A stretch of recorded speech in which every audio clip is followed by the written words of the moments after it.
Aujourd'hui, je lui dirais de penser un peu plus à lui, d'attendre avant de donner. Voilà. Je lui dirais ça parce qu'en fait, si je m'explique, hein, c'est pas pour faire le grand prêtre, hein, mais en fait, je pars du principe que donner des miettes à les gens qui nous entourent, c'est pas un rendre service.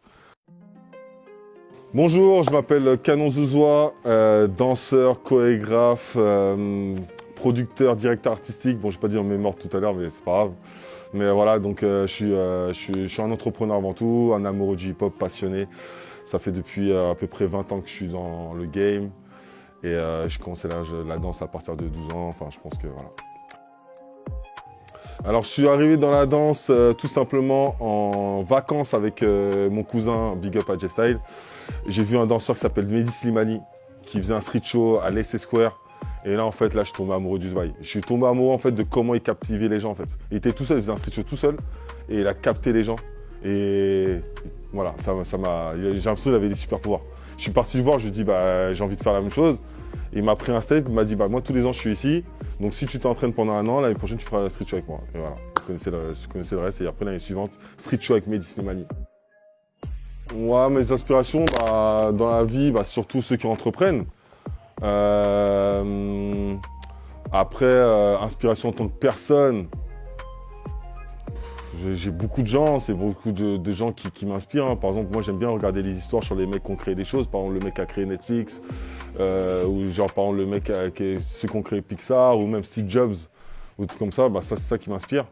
Après, en termes de danse, ouais, il y a beaucoup de danseurs qui m'ont inspiré, comme Faïs, Niako, P-Fly. P-Fly, c'était l'une de mes premières inspirations en danse. Après aussi les grands de chez moi, les Fantastic Armada, tout ça qui m'ont beaucoup inspiré, mais en général, c'est plein de petites choses. Alors, bah, comme j'ai dit, en fait, j'ai trouvé en fait ma première envie, c'était bah, d'avoir un truc qui captivait les gens. Et c'est à travers la danse que j'ai trouvé ça. C'est-à-dire que j'écoutais beaucoup de musique avec mes grands frères et ma sœur aussi, voilà, qui écoutaient beaucoup de musique, les Fujis à l'époque, les trucs comme ça, les Hayam, les Akhenaton. Donc j'ai baigné dans ça en fait. Et donc la musique me plaisait. Et quand j'ai vu le style de danse qui se mariait à cette musique, et surtout avec l'effet que, comme j'ai raconté avec Mehdi Slimani, qui captivait les gens, bah, ça m'a capté direct. Ça m'a capté direct. Donc c'était vraiment dans... Je voulais avoir des super pouvoirs. Voilà, tout simplement. Plus tard, bah, je me vois dans une big maison de fou dingue au bord de la plage. Et puis voilà, hein.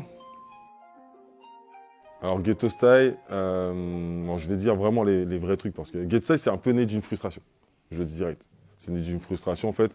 J'avais des groupes avant Ghetto Style et ce que je reprochais à ces groupes-là, c'est qu'il y avait trop d'individualité, de starification et il n'y avait pas assez d'équité en fait.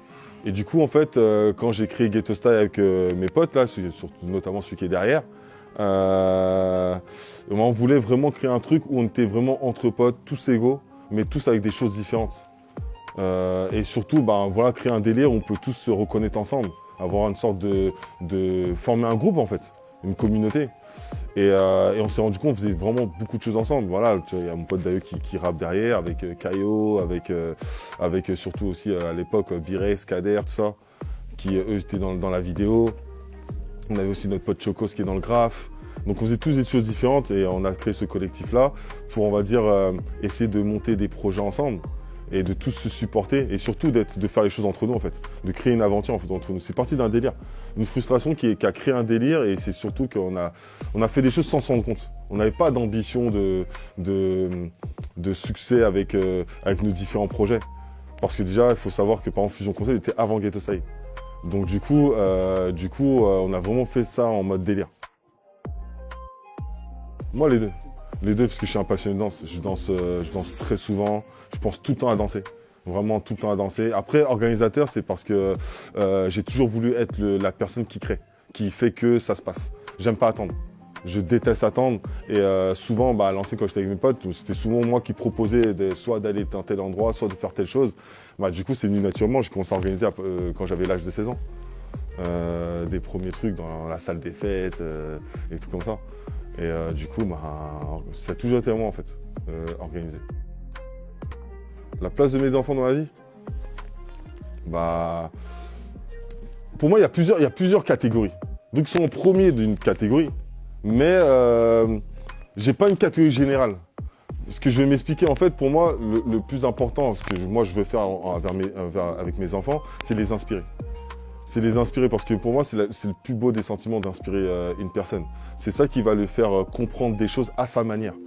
C'est pas forcément de lui dire va à droite, va à gauche, c'est de l'inspirer. Donc moi-même, réussir moi-même dans ce que j'entreprends pour l'inspirer à pas faire comme moi, mais de réussir aussi dans ce qu'il va entreprendre. Donc du coup, je dois mettre ce que je fais en priorité parce que ce que je fais en priorité leur serviront aussi à eux. Je les mets en priorité, je m'arrête de vivre pour m'occuper d'eux, mais qu'est-ce que je vais leur proposer?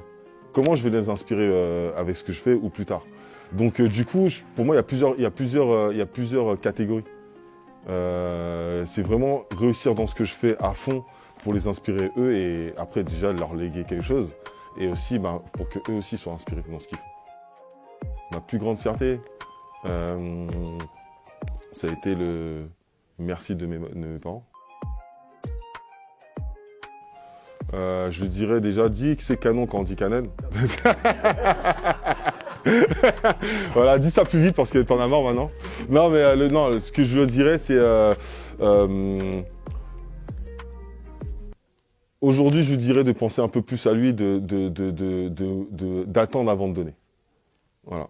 Je lui dirais ça parce qu'en fait, si je m'explique, hein, c'est pas pour faire le grand prêtre, hein, mais en fait, je pars du principe que donner des miettes à les gens qui nous entourent, c'est pas un rendre service.